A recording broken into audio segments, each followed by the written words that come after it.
গ্রাম ভালোবাসে না এরকম মানুষ হয়তো খুঁজে পাওয়াটা খুবই মুশকিল। হাতে গোনা কয়েকজন মানুষেরই কেবল শহর পছন্দ।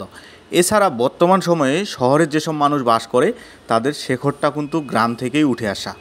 তো যাই হোক, আজকে আমরা এমনই একটি গ্রামে যাচ্ছি যেখানে আমাদের জরিপ কাজ রয়েছে।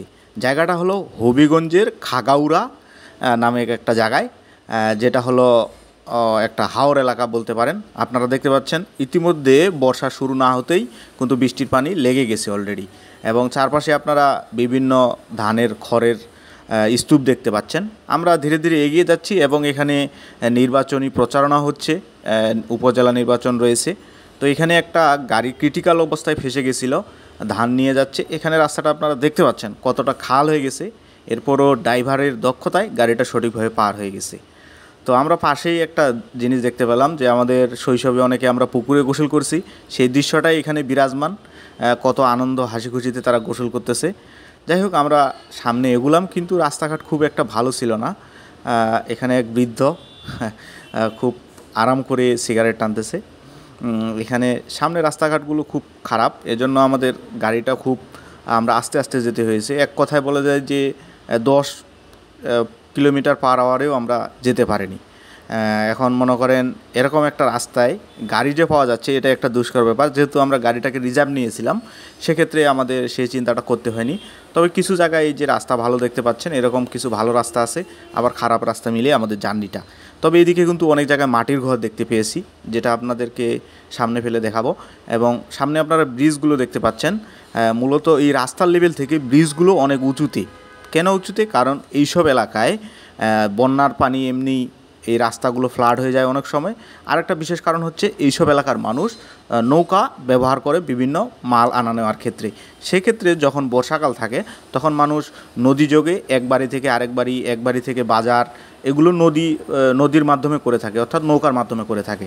সেক্ষেত্রে ব্রিজটা যদি উঁচুতে না করতো তাহলে কিন্তু এই ব্রিজের নিচ দিয়ে নৌকা পারাপার হতে পারতো না। এই প্রধানত এই দুইটা কারণেই কিন্তু এই ব্রিজগুলো উঁচু করা হয়। আপনারা রাস্তাগুলো দেখতে পাচ্ছেন, যে রাস্তাগুলো এখনও সংস্কার করা হচ্ছে না। হয়তো 4-5 বছর আগে রাস্তাগুলো বানানো হয়েছে, কিন্তু সঠিক ব্যবহার বা তদারকির ফলে রাস্তাগুলো নষ্টের মুখে। যাই হোক, সামনে কিছু ইন্টারেস্টিং ফুটেজ আছে যেগুলো আপনারা মিস করবেন না, কারণ আমি এমন কিছু দৃশ্য আপনাদের দেখাবো যেগুলো আপনারা খুব সহজে খুব একটা দেখতে পাবেন না। তো যাই হোক, এখানেও একটা ব্রিজ, এবং এদিকে খুব ঘন ঘনভাবে ব্রিজ দেওয়া হয়েছে বিভিন্ন হাওরের কারণে, বা পানির চলাচল যাতে সুগম থাকে, বন্যার পানি যাতে খুব তাড়াতাড়ি নেমে যেতে পারে, এজন্য খুব ঘন ঘন ব্রিজ দেওয়া হয়েছে, যেটা আপনারা আলাদা জেলাগুলোতে খুব একটা দেখতে পাবেন না। এটা সিলেটের সুনামগঞ্জ বা হবিগঞ্জ যে হাওর এলাকাগুলো আছে, এগুলোতেই আপনারা এই ঘন ঘন 1 কিলোতে 2টা ব্রিজ বা 3টা ব্রিজও আপনি চোখে পড়তে পারে। তো যাই হোক, আমরা সামনে এগিয়ে যাচ্ছি। এখানে কৃষকেরা ধান শুকাতে দিছে। মূলত এই ধানটা সংগ্রহ করার সময় অনেক ধানই কিন্তু পানির নিচে, বা ধানের যে গাছটা রয়েছে এটা পানির নিচে চলে যেত, ফলে ধানটা কিন্তু ভিজা থেকে যেত। এই ভিজা ধানটাকে শুকানোর জন্য তারা এই রাস্তার উঠোনটাকে ব্যবহার করে।